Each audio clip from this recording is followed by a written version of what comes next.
into part 5 of going through the book of Proverbs, not necessarily word by word, but theme by theme. And so we're going through the different things. We had gone through, a study of Psalms and Proverbs about a year ago. You can see it on our YouTube channel. We go through both books talking about how it can be rightly divided according to not necessarily mystery. You won't find any mystery truth in there, but you can find prophetic information in Psalms and in Proverbs. And you can rightly divide it from Paul's epistles, mystery truth, and you can find the differences as you rightly divide it between the two. And we did that about a year ago. You can find that in our YouTube channel. But this is more so not verse by verse, but as much theme by theme. And we're going to see the different themes that keep popping up in the book of Proverbs and how they connect, and how Proverbs can cross-refer to other Proverbs, and how they can even cross-refer to everything from Genesis to Revelation, as we see themes popping up in Proverbs and what they mean and how they refer. And 4 lessons ago, we were looking at verses dealing with Israel's 613 points of law, how they do pop up in the Proverbs. So we were setting some context, and that was a right thing to do. We were looking also at covenant standing, which has to do with the audience of the book of Proverbs, and we went through that as well in our first lesson. And then 3 lessons ago, we had looked at the fear of the Lord that comes from covenant standing and trying to obey the law, which the audience of the book of Proverbs would do. So that was the next lesson we did. And then as we moved into more lessons, we had gone through justice and judgment in regards to what the Proverbs had to say about that. Levitical justice, Levitical judgment. And we had gone through that as King Solomon teaches King Rehoboam about that, which we had looked at. That was the author of the book of Proverbs writing to his son, when he says, my son, King Rehoboam. And we got through that. In this case, justice and judgment was part 3. Then as we continued, we went last time into part 4, which was creation, earthly wisdom. We had looked at all sorts of different things, everything from the hills, the seas, the heavens, the animals, all sorts of different things concerning the earth, details, specific information earthly people for earthly dominion would want to know and need to know, and the wisdom thereof.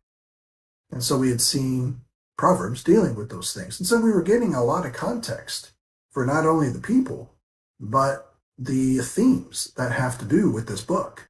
And so we're not finding the body of Christ. We're not finding ourselves seated in heavenly places with all spiritual blessings, saved by the cross. We're not finding that in the book of Proverbs.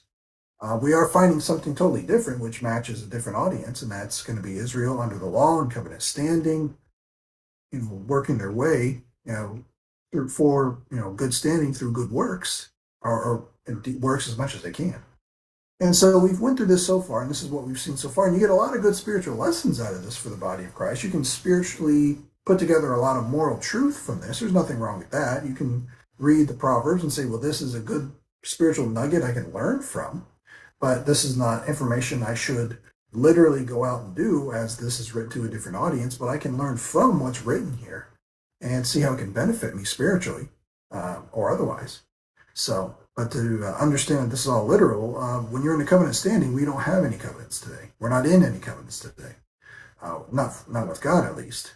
So we see this from Ephesians 2, as we've looked at through many weeks in the past, all the way to Proverbs, where we are now. So as we get into our theme in our study today, the one we're looking at is, it's going to be the idea of discernment. And what I mean by that is that Israel is going to be presented with either 2 themes, or 2 situations, or 2 people, or 2 arguments, or 2 types, and then it's going to be you got A on one side and B on the other side. And in this case, we're going to go through proverb after proverb after proverb, saying that you have A, and in this case, A is better than B. And so this is going to present to Israel, in this case, King Rehoboam and Israel and 12 tribes and everyone else, information for, living that covenant life, where they need to, gain as much spiritual blessings as they can, covenant blessings as they can, covenant blessings. And in order to do so, they'll need to know that some situations are better than other situations. And as they do their works and their behavior and their actions, or they see behavior and actions, they need to know what's good and what's bad, what's right and what's wrong, what's evil and what's good. And so that produces discernment in them. That produces some wisdom in them. That's the point of the book. So we'll go all the way back. Well, Proverbs 1:1's the beginning here, but we'll actually start in Proverbs chapter 3 in verse 13. And so the study today and the themes that we're looking at is, as we read a certain thing or a certain proverb, is that situation A or person A or theme A is better than theme B or person B or part B. And so we see in Proverbs 3 verse 13, it says, happy is the man that findeth wisdom, and the man that getteth understanding. For the merchandise of it is better than the merchandise of silver, and the gain thereof than fine gold. She is more precious than rubies, and all the things thou canst desire are not to be compared unto her. Now, we kind of read that a little bit quick, but there was that situation laid out here, and this is a theme that repeats itself throughout the book of Proverbs. It's in, let's see if it was in verse 14. For the merchandise of it is better than the merchandise of silver. Of course, it's talking about wisdom and understanding.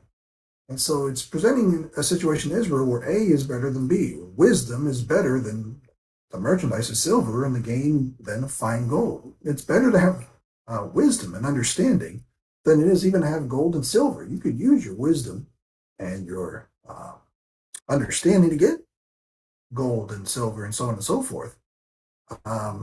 So if there is a choice presented to you, Israel, in your covenant standing and so on and so forth, it'd be better to get wisdom and understanding than it would be to get silver and gold. And this is the idea. This is the point I get. But it cross-refers to a lot more Proverbs throughout the book of Proverbs. But this is the start. Happy is the man that findeth wisdom, the man that getteth understanding. For the merchandise of it, wisdom, is better than the merchandise of silver, and so on and so forth. So if we look at Proverbs chapter 8, verse 10, this theme comes up again.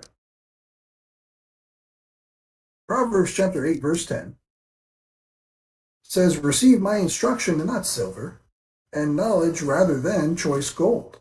For wisdom is better than rubies, and all the things that may be desired are not to be compared to it. So again, we're seeing the idea of comparisons, A compared to B. And again, verse 11 in Proverbs chapter 8. For wisdom is better than rubies. So we saw in Proverbs chapter 3, it was about gold and silver. Here we're looking at rubies. And it's just the idea. Israel, you need to compare and contrast some things. You need to know some things, produce some discernment. That wisdom and understanding is better than. So it's not saying don't have, some currency to do what you need to do, buy what you need to buy. But wisdom is better than this. And that's going to help you to operate, to do what needs to be done, to obey the covenants, to obey, not obey the laws perfectly. The law was the knowledge of sin. The law didn't do these things, but wisdom would help with a better operation of the life under the law. As much as that could possibly be. So we see in Proverbs chapter 8, verse 11, 10 and 11, and then even in verse 19, Proverbs 8:19.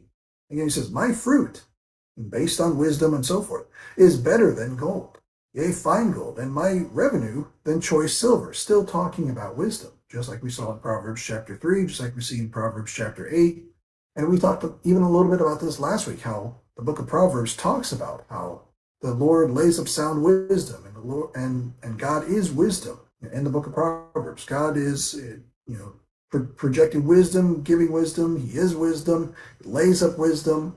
But he founded the earth by wisdom. So he's going to be always talking about wisdom. And in this case, we're seeing this theme continuing on, A being better than B, that wisdom is better than rubies and gold and silver and so forth. We see it in Proverbs 3. We're seeing it in Proverbs 8, verse 10, 8, verse 11, 8, verse 19. And it even continues on.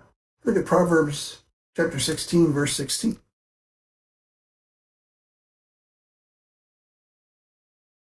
Proverbs 16, verse 16. And comes up again, same thing. It says, how much better is it to get wisdom than gold, and to get understanding rather to be chosen than silver. And again, you can take all the spiritual lessons from this that the body of Christ would need to get from this. However you plug this in, that works in your benefit to have a worthy walk with the Lord Jesus Christ and the dispensation of grace, preaching him according to the revelation of the mystery. Take all the spiritual lessons you can from this, as long as you understand their spiritual lessons. But we're seeing here, how much better is it to get wisdom than gold, and to get understanding rather to be chosen than silver. So we're seeing this theme coming up over and over again. That A is better than B. This is what these proverbs are meaning to tell the readers these things. So Proverbs 3, Proverbs 8, Proverbs 16 makes note of this. And if you look at Proverbs chapter 20 and verse 15, I believe it's going to say it again. And it does mention this here. It rephrases it like this. It says in Proverbs 20, verse 15, that there is gold and a multitude of rubies, but the lips of knowledge are a precious jewel. So there are those that are going to have the lips of knowledge, and that's going to be a precious jewel. Because it's saying that there's gold and there's a multitude of rubies. That's true. But the lips of knowledge, there's something that's precious right there. There's something that's valuable that's there. So we see this here, this constant theme that comes up in the book of Proverbs. Proverbs 3, Proverbs 8, Proverbs 16, Proverbs 20. We're cross-referring Proverbs with Proverbs, and we're seeing the same theme, which is a normal thing. We've done this about 5 times already, 5 different studies in the book of Proverbs, and we constantly see the same themes popping up in different chapters. That's what we're looking to find. So we see this here. And if we look at some other cross-references that are not in the book of Proverbs that continue to say the same thing, Job 28, verse 18.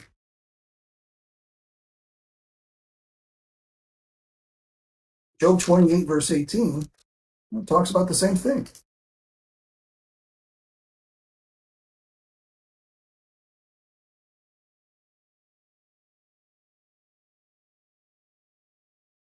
It says here pretty much that no mention shall be made of a coral or of pearls, for the price of wisdom. The price of wisdom is above rubies. So when you talk about the cost of wisdom or the price of wisdom, it says it's above rubies. That's Job 28, 18. Good cross-reference for that there. And then it kind of goes on. If we look at the idea of Matthew 13, it's going to be a parable. And if we look at Matthew 13, verse 44, having wisdom is better than having rubies or gold or material things. Now we're getting into the red letters. Now we're getting into these lessons that we're seeing in Proverbs, and we're seeing even in Job. And we're seeing how these principles plug into the parables. Matthew 13, verse 44. And he says here, again, the kingdom of heaven is like unto a treasure hid in a field, the which, when a man hath found, he hideth, and for joy thereof goeth, and selleth all that he hath, and buyeth that field.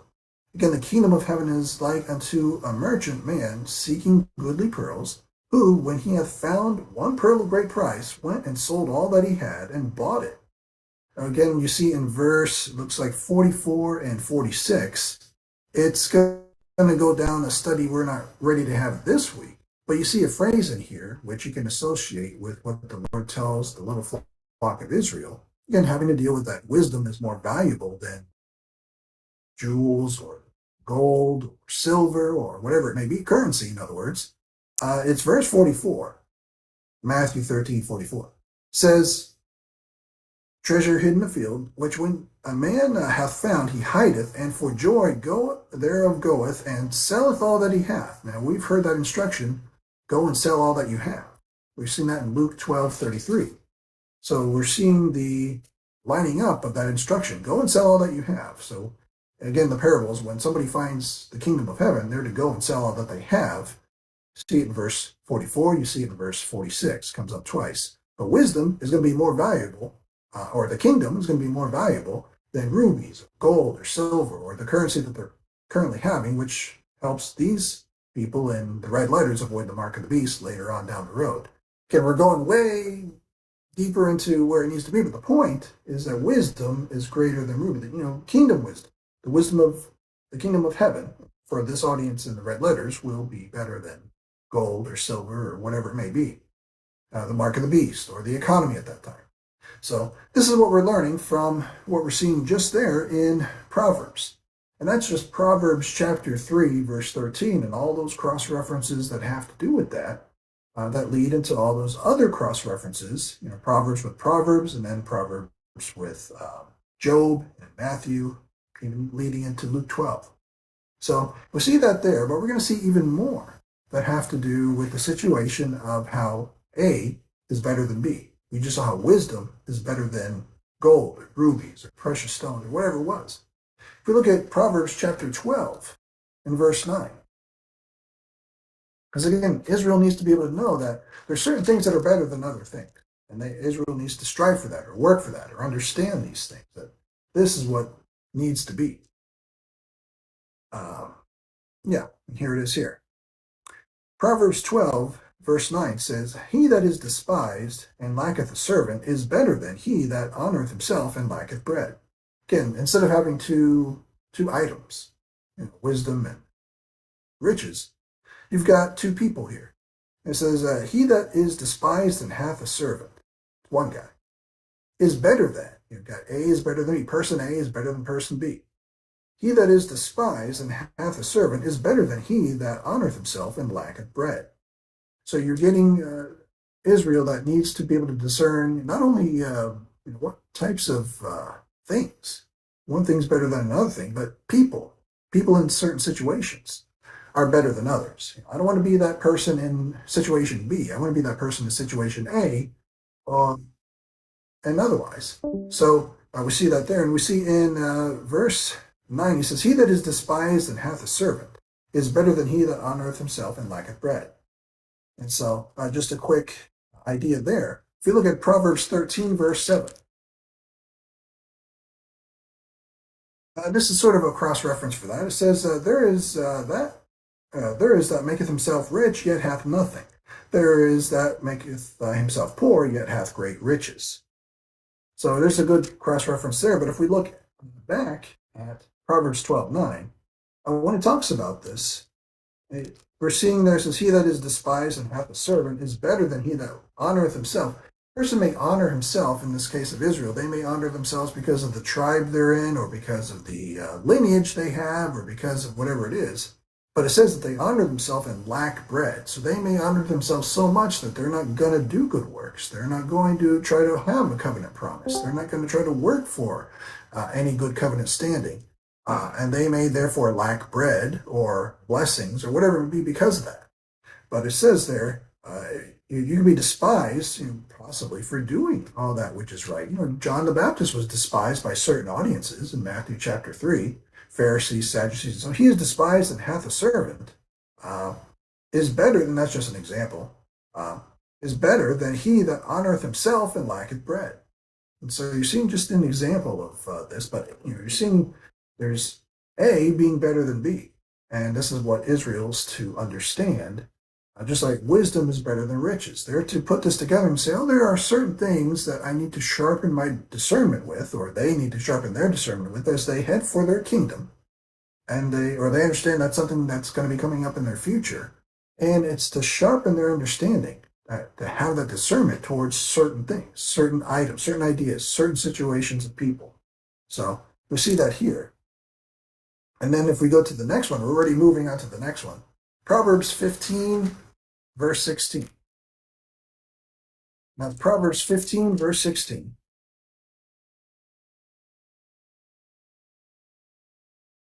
And so we're seeing two situations here. And it looks like for the most part, we'll have Proverbs as our cross-reference here.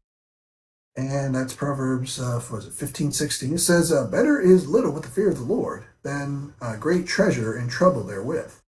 Verse 17 says, "Better is a dinner of herbs where love is than a stalled ox and hatred therewith." So again, it's good to see that when we look at Proverbs 15, verse 16, what comes up is the fear of the Lord. So some of these previous studies we've done, they're again, just like last week, they're blending into each other. These themes are working with each other because the audience remains the same, the topics are the same, the issues are the same, the people are the same. It's the prophecy program. Nothing's changed. So to see these things come up, it's a good thing. It's a right thing. So we see in Proverbs 15, verse 16, better is little with the fear of the Lord than great treasure and trouble therewith. So it seems like maybe a certain person or group may not have that fear of the Lord, and there's lots of trouble in the covenant standing. And it says, verse 17, better is a dinner of herbs where love is than a stalled ox and hatred therewith. So we see this here. But that first part, they're talking about Proverbs 15, 16. Better is little with the fear of the Lord than great treasure and trouble with therewith. Look at Proverbs 16, verse 8. And this is kind of a good cross-reference here. It says, better is a little with righteousness than great revenues without right. And this is kind of the preference where it's kind of heading to. It's sort of more details along the same theme. Better is a little with righteousness than great revenues without right. And you can read about how certain kings in Israel went around, stealing people's property and killing people. And in Israel, these were wicked kings. They would take great revenues, and they would be wicked in doing so. They would be without right in doing so. But it's better to have a little with your integrity or your righteousness or with the fear of the Lord. This would be good for Israel and those who were looking to be in right standing with God. So we see Proverbs 16:8 working with Proverbs 15 verse 16, at least to start out there. And then we see talking about this idea of, better is a dinner of herbs where love is. If we look at a cross-reference for that in Proverbs 17, verse 1. Again, it's laid out a little bit differently, but the details are more explained there.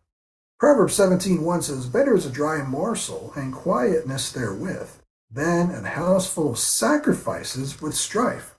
It's interesting to see a house full of sacrifices. You've got a whole bunch of laws that explain how to sacrifice and what to sacrifice and who to sacrifice them to, at what time, what day, and when. Those laws explain all about sacrifices. So you see even more of this proverb being a Levitical prophetic piece of information for Jews under law. So better is a dry morsel and quietness therewith than a house full of sacrifices with strife. Proverbs 17:1, referring back to what we see there in Proverbs 15, verse 17. Better is a dinner of herbs where love is than a stalled ox and hatred therewith. So we see this here. And that's what we're looking at when we see Proverbs 15:16. We're seeing how A is, better. Better is A than B. And Proverbs 15:16, better is dinner of herbs where love is than, B, a stalled ox and hatred therewith. So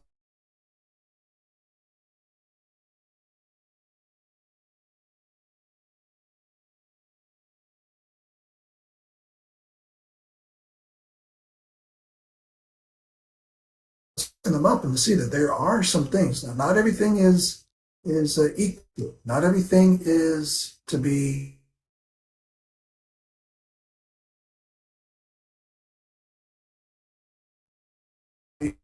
in life, it's something to be discerning concerning which is better and which is worse. And even as kind of to let the the cat out of the bag early.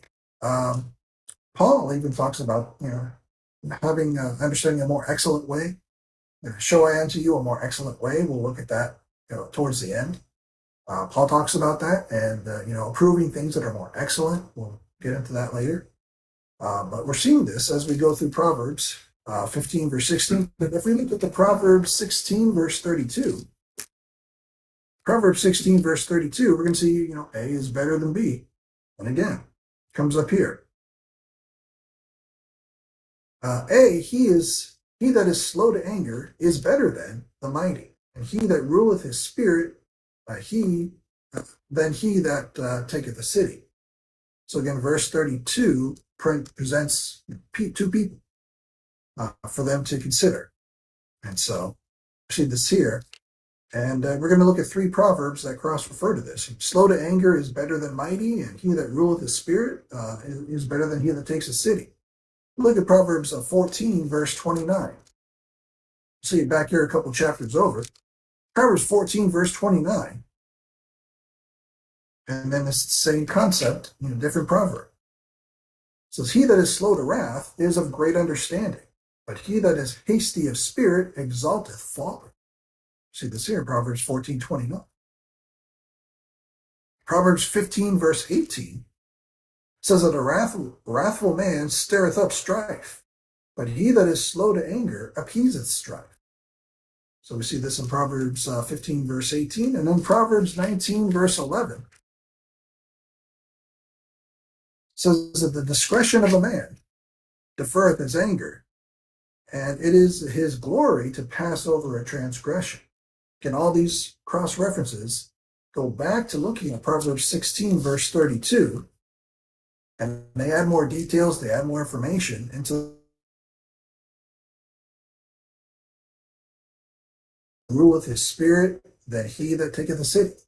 So again, A being better than B, and vice versa when it comes to certain people. So we're seeing this come out and work itself out through here. We go to Proverbs chapter 19 in verse 1. And we'll look at 2 other proverbs.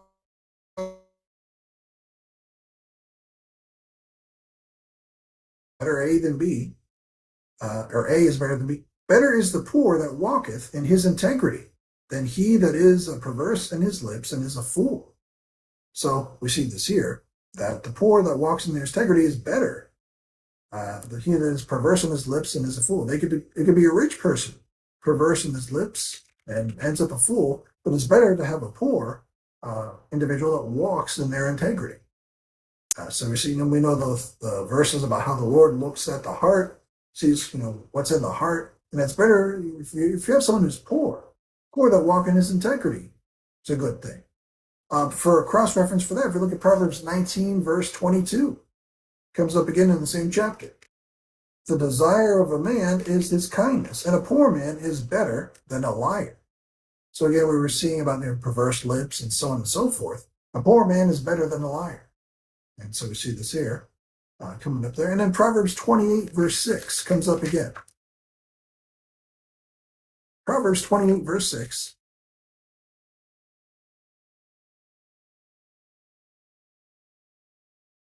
Better is the poor that walketh in his uprightness than he that is perverse in his ways, though he be rich. And that's kind of just what we just read a moment ago. Better is the poor that walketh in his uprightness than he that is perverse in his ways, though he be rich. That's kind of what we just read in Proverbs 19:1. Better is the poor that walketh in his integrity than he that is perverse in his lips and is a fool. And so we see these cross-references coming up again and again and again throughout the Proverbs. A being better than B, this person being better than that person, at least the situations are.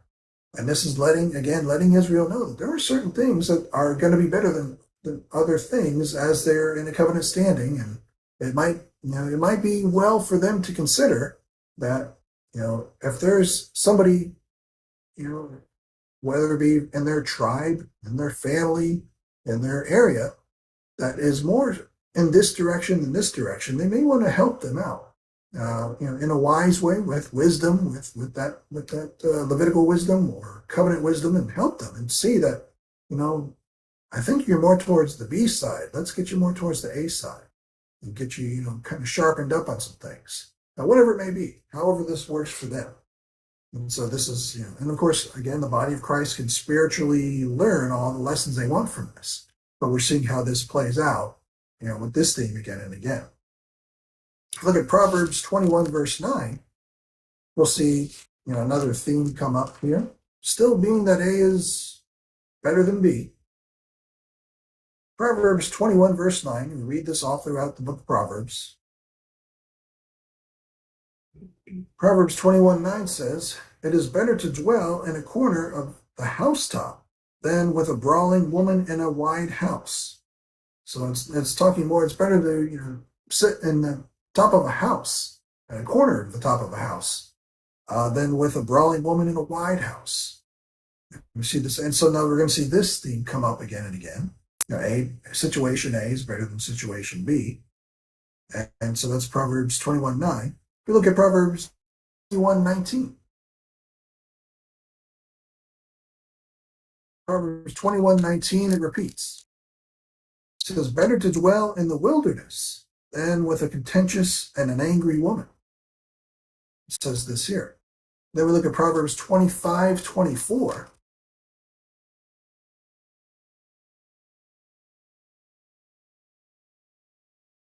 It is better to dwell in the corner of the housetop than with a brawling woman and in a wide house. So again, the themes are repeating itself on purpose, intentionally.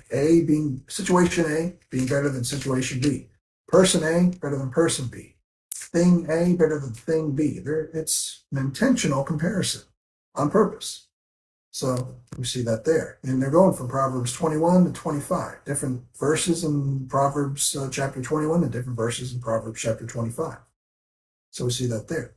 If we go to Proverbs chapter 22, and we'll look at verse 1.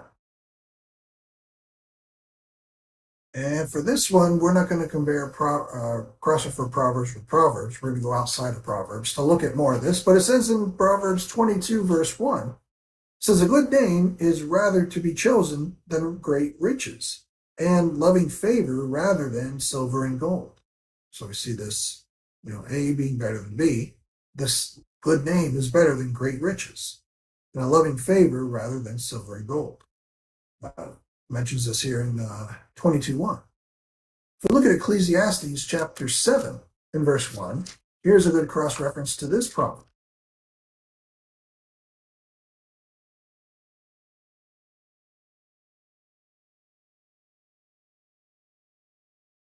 And it talks about the good name being a good thing.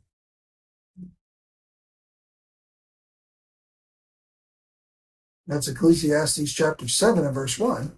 When it goes to this and it talks about what we're reading in Proverbs 22:1, it says that a good name is better than precious ointment. Of course, there's Ecclesiastes throwing in the same phrase about something being better than something else. A good name is better than precious ointment, and the day of death than the day of one's birth.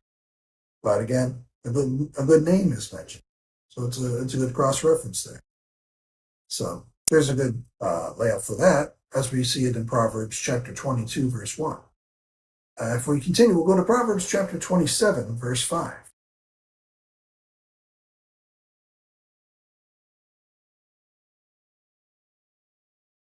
Proverbs chapter 27, verse 5.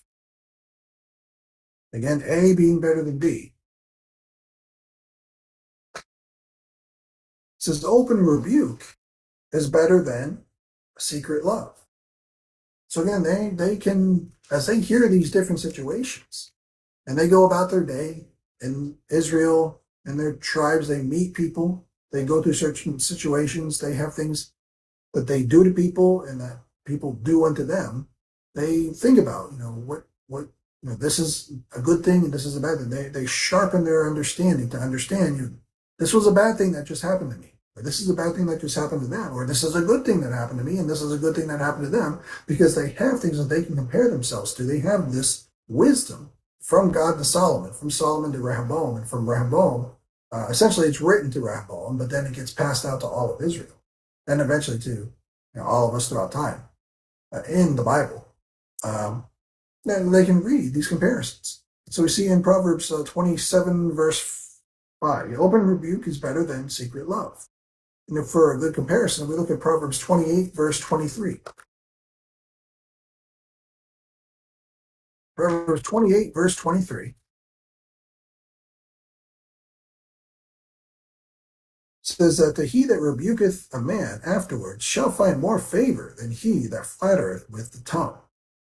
And so we're seeing that he that rebuketh a man afterwards, you're finding that if you actually take the time to rebuke somebody, you're going to find more favor afterwards, after the fact, than going around flattering people.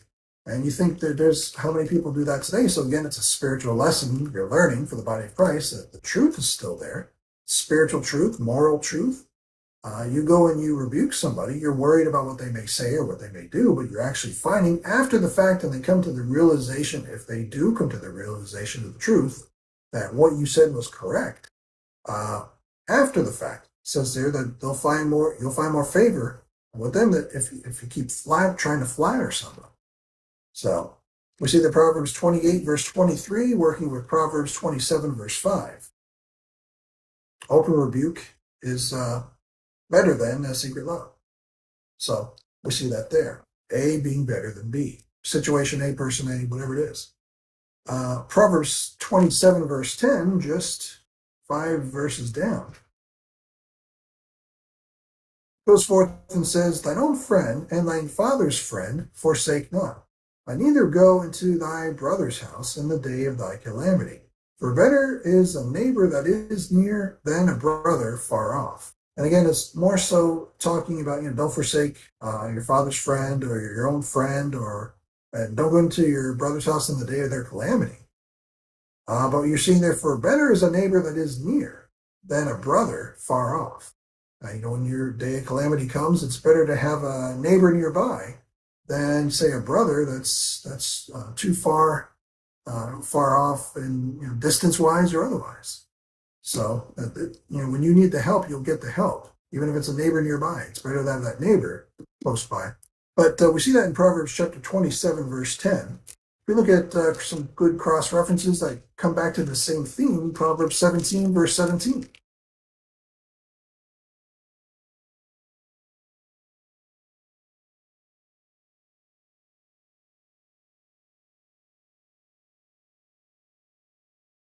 See, Proverbs 17, verse 17. Says that a friend loveth at all times, and a brother is born for adversity. And good, interesting truth that you can cross-refer this with. Proverbs 17:17, looking at Proverbs 27:10. And if we look at another one, we'll look at Proverbs 18:24. Proverbs 18:24 says, The man that hath friends must show himself friendly, and there is a friend that sticketh closer than a brother.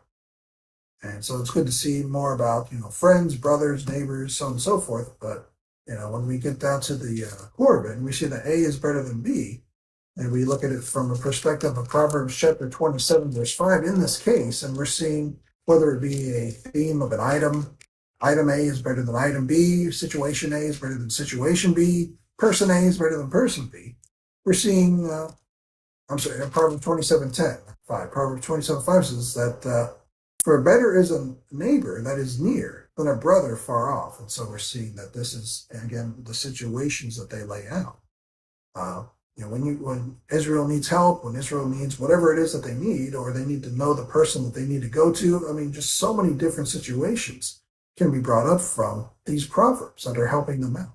These pieces of wisdom, all this wisdom being poured out to the tribes, if they choose to, accept this. And again, this was all written for Rehoboam, and Rehoboam is the one known for splitting the nation into the nation of Israel and the nation of Judah, because he refused to obey what was given to him, which was all this wisdom.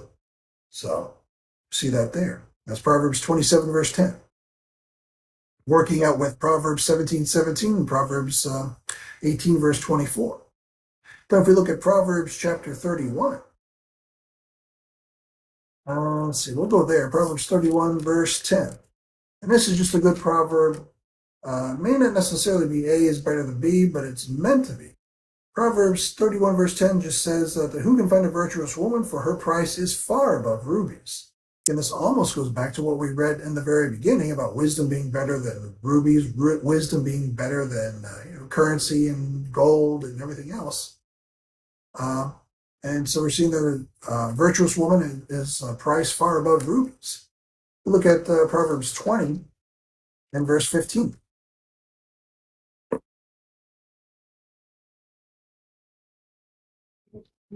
Proverbs 20, verse 15, is a good reference here.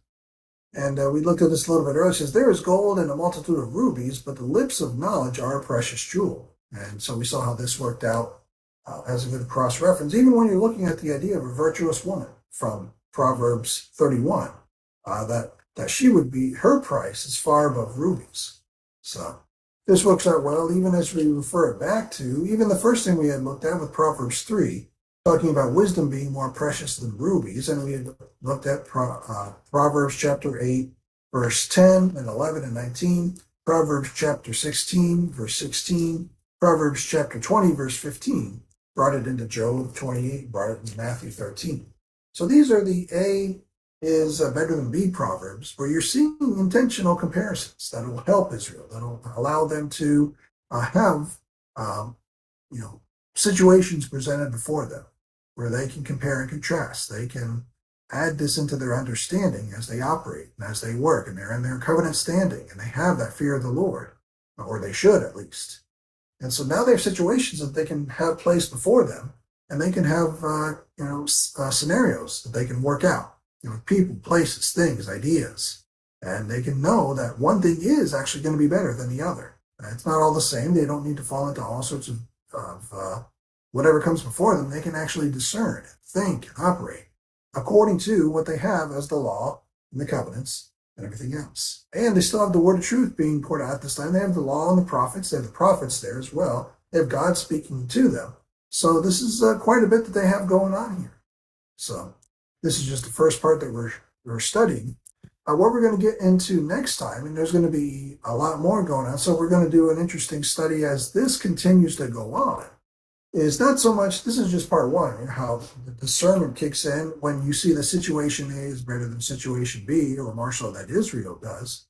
But we're going to get into the next study, is that C is going to be, or literally it's going to be called that there's C, we're moving through the alphabet here, there's C, but here's D, meaning that you may have something here related to this situation, but you got to consider this situation.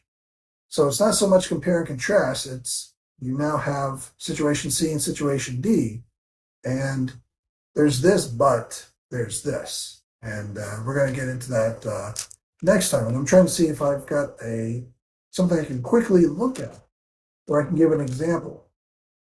Because they're all throughout here. And this is why we're going through these Proverbs, because they're all throughout the Bible, all throughout the Proverbs.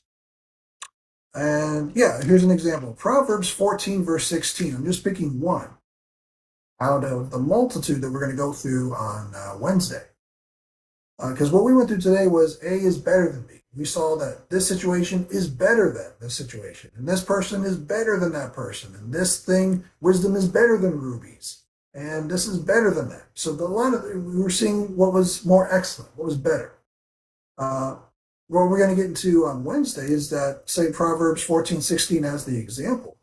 A wise man feareth and departeth from evil, but the fool rageth in his confidence. So now you're going to see a contrast.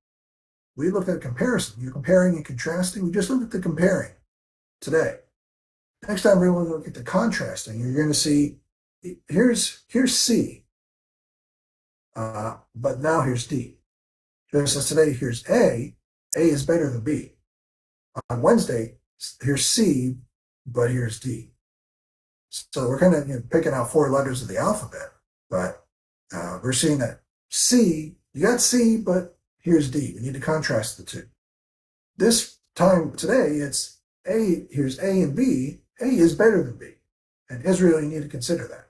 All this is meant to sharpen them up. All this is meant to get them to think, to get them to grow, to get them to learn, to get them to study, to get them to understand, to get them to be wise and learn and know these situations, these multitude of possibilities that could happen to them as they operate.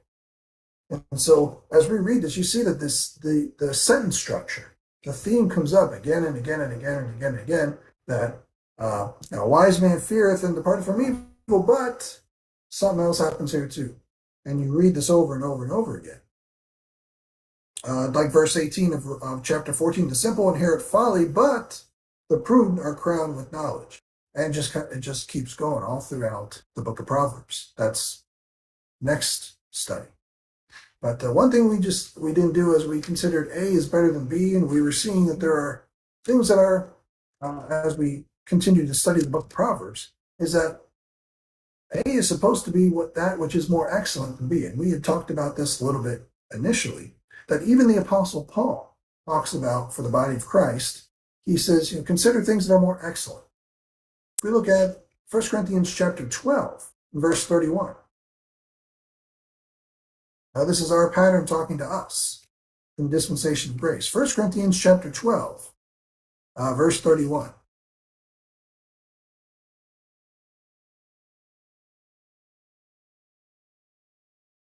He says, but covet earnestly the best gifts. And of course, he's talking spiritual gifts to an early church, the body of Christ. And he's telling them, covet earnestly the best gifts. He says, and yet show I unto you a more excellent way. And that more excellent way is going to be, of course, him talking about charity. Charity is better than spiritual gifts. And try telling that to a Pentecostal. That Paul is saying charity is better. Charity is a more excellent way than having tongues and signs and healings and wonders and miracles and everything else. This is what Paul says. 1 Corinthians chapter 12, verse 31. If we look at Philippians chapter 1, verse 10, Paul talks again about the more excellent way, the more excellent things. Philippians chapter 1, verse 10. And he says, well, in verse 9, he says, Philippians 1:9, he goes on to say, and this I pray, that your love may abound yet more and more in knowledge and in all judgment. He says that ye may approve things that are excellent, that ye may be sincere and without offense till the day of Christ. Now, if we're going to approve things that are excellent, we have to be able to judge that which is excellent.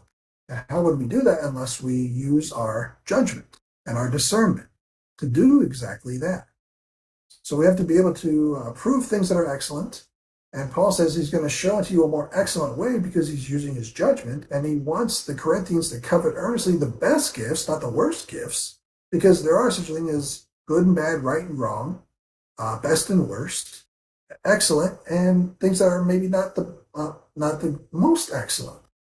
And so, as he says, this is why necessarily he's not saying A is better than B like we see in Proverbs, but for the audience of the book of Proverbs, they have the same thing where they can approve things that are excellent because they have to decide, what exactly in a prophetic setting, in a Levitical setting, in a setting where there's everything going on in prophecy, which is going to be better, which is going to be more excellent, which is going to be something where their discernment with wisdom is going to be beneficial for them.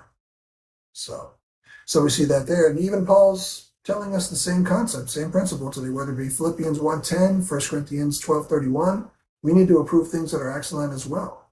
Excellent for the Lord, excellent for the church, excellent for our walk with Christ, excellent for you. So that means we have to turn away some things that are not good. That's a mark of wisdom as well.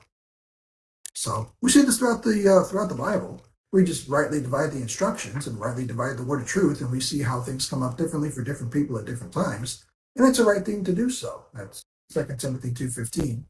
And with that, we'll stop just a little bit early, see if there's any kind of thoughts or comments based on going through the theme of that A is better than B. This is discernment, study on discernment for Israel in the book of Proverbs, part 1.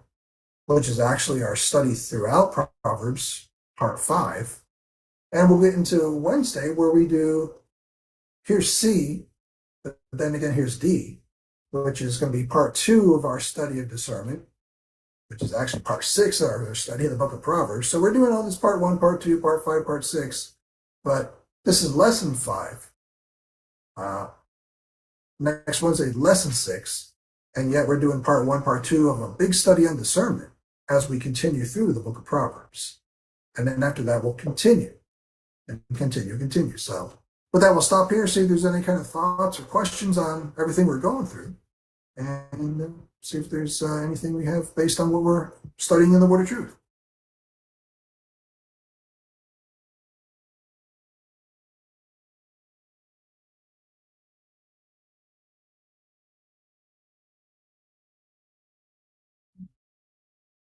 I think the only question I have is, for the life of me, what does CF mean when you Cross-reference. cross-reference is CF? Well, that's what Okay, Yeah. I just, Yeah, okay. I mean, it makes sense, but I was looking for maybe CF. Oh, yeah. Thank you. Yeah. Yeah. I think for me, I'm coming late to the realization of how important this study is. At first, it was a little hard for me to figure out, you know, I don't know, pay attention, I guess. And as you've gone on, it really helps to learn in this dispensation of grace how we should use Proverbs because it's a little confusing at times. So I'm appreciating you, and I'm like, oh, okay, I get why this is so important.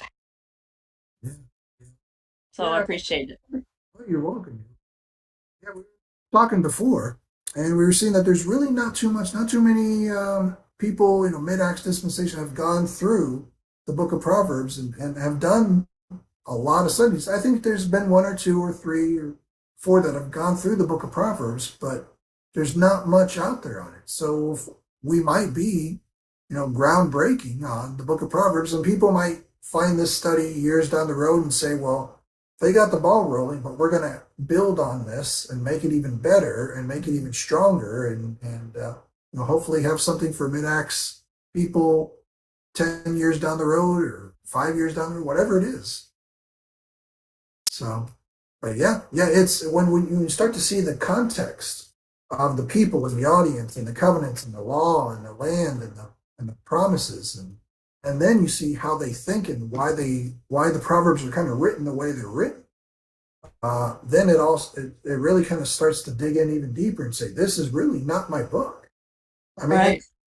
Just like with Leviticus and everything else, you can read it and love it all day long, but it's really not my book. Yeah, but on the other hand, you may have a pastor or preacher at the church you're going to that tells you otherwise. So it's important, like you say, to do a study or follow a study and understand that this man doesn't know what he's talking about, essentially. Yeah. Yeah. That's not being mean to them, just the reality. Yeah. But we still, I mean, there's still value to it, spiritual lesson to us. I mean, we still learn the nature of God, what he desires, and we just don't have the same consequences. So yeah, well, I appreciate it. Talks about the wicked shall be removed off the land. I mean, there's tons of wicked here, and they're not going anywhere unless they do it themselves. The government does it. Or the government is the wicked. Yeah. Yeah, and I'm finding that's a difficult concept to talk with people today, is that God is not punishing us today. I'm not quite sure I know exactly how to voice that, articulate that very well, because I'm still a little fuzzy with that. I mean, because it's been drilled into my head for 65 years. So, yeah, so this kind of gives more credibility to that, why that could be true, why that is. Mm-hmm. Yeah. Well, there's a book written. I think it was way over 100 years ago now. He was a dispensation. I think he was an Acts 2 dispensationalist. I'm trying to remember his name. It was called The Silence of God. Sir Robert Anderson. Sir Robert Anderson. Oh, yeah, I read that one, but that one's deep. Yeah. Deeper than me, deeper than I am. So I tried, and I'm sure every time you read something like that, you gain a nugget or two, but I felt a little lost in a lot of those places. It's a foundational book that'll explain that. I think it starts out, the first couple pages talk about how there's a 4-year-old playing with his toy truck or toy, whatever, something. And he's playing in a pool of blood, which is his parents who were slaughtered by Muslims. Yeah. Yeah. And the question is, where's God in all this? And then the book explains, God is not intervening aside from the operation of God when you trust the gospel. This is what God's doing today. His scriptures declare to us exactly what he's doing today. And it's not rescuing you from your enemies. It's to get those enemies saved. And if they don't get saved, that's trouble for them, but it's life for you. And it explains it, far deeper than that. Yeah, what we're seeing is the consequence of evil, not God punishing us. The silence of God also in part about that 400-year time between is it Malachi and Matthew? Yeah. Yeah, the silence of God. Yeah. Yeah, it talks about this why was God silent and why is he silent today? And yeah. Okay, so I have to commit that what your mom just said to memory. What is it? It's more about the consequences of evil than it is of God punishing. Yes. That's kind of it in a snapshot. So that would be a good way to be able to. That's how I like to try to explain it, because people understand evil. Yeah. Yeah. Yeah. Okay, that's helpful. They understand it because they see it virtually every day being manifested in our world. Yeah. Yeah, and that's Romans 8:18 through 22 as well. Well, I like to think too that, in earlier Romans, where God says you just turn, if that's what man wants to do, go for it. Reprobate mind. Yeah. Yeah.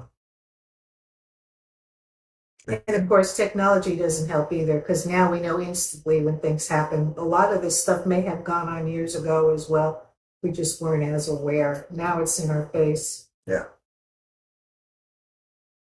Yep. And so that's kind of what we're seeing there. But yeah, this is why we kind of wanted to do a study on this today, and then the next study on Wednesday. Just picking out the first four letters of the alphabet, saying A is better than B today, and you got C, but in contrast to C, you've got D. So compare and contrast for sharpening up discernment. Do that for the next two studies, which actually we just finished this one, so we'll do for the next study. And then kind of move on to another theme in Proverbs, but it all kind of fits a picture of who the audience is and why they would need these things. And John, how do you see these things? As you're reading through them, I mean, you read them, but you now are able to actually highlight them. How did you see that?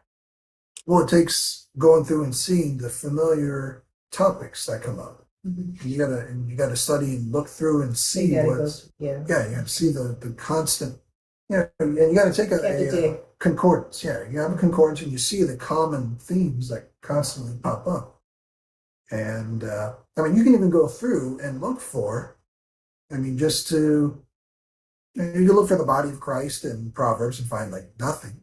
Mm-hmm. So you can tell somebody who's opposing dispensationalism and say, well, where's the church today in the book of Proverbs? Where's our spiritual blessings today in the book of Proverbs? You could say, where's heaven in the book of Proverbs? And they're going to show you a couple of Proverbs that talk about how God, by wisdom, made the heavens. And, they may run with that. They may try that. But then it'll explain in Psalms and everything else that the heavens were there to show God's expanse of love for Israel. Nothing about the cross, nothing about the revelation of the mystery, nothing about a hidden dispensation of grace. All that is hidden wisdom at this time of Proverbs. So to simplify it, if you're talking to someone who doesn't even understand mystery and prophecy, I was going to train it up.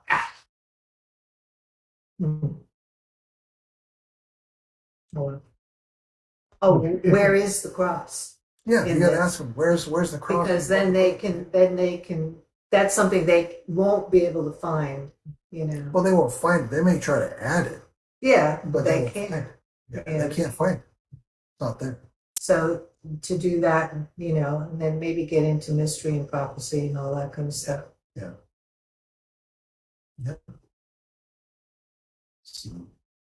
So yeah, pretty much that's where we're at with all this. And it's kind of why we wanted to do these different themes and different studies, kind of showing, what the book of Proverbs is all about. And we're kind of, I may try to count up how many Proverbs we've gone through so far based on how many Proverbs are in there, because we've gone through a lot of Proverbs. We're seeing Proverbs light up, essentially. Maybe for the first time, why these different themes are throughout the book of Proverbs. How they work, how they operate, what they mean, who they're for, why they're there. The concepts and the cross references pop up now. So yeah, and we'll keep going. We'll keep bringing more to light in hopes that, maybe different people will watch this as time goes on, and they'll create studies off of these things, and more studies will beget more studies will beget more studies. Who knows? So, I'm sure. yeah. So, yeah, unless there's any other questions or comments or anything, we can stop here, and we'll meet back here Wednesday, do another study in Proverbs where, like we said, you'll have C, but you also have D. Just like today, you had A, and A is better than B. So, See you Wednesday. yeah, we'll see you. Good week. Congratulations again, Gloria. Thank you. See you Wednesday. All right, see everyone Wednesday.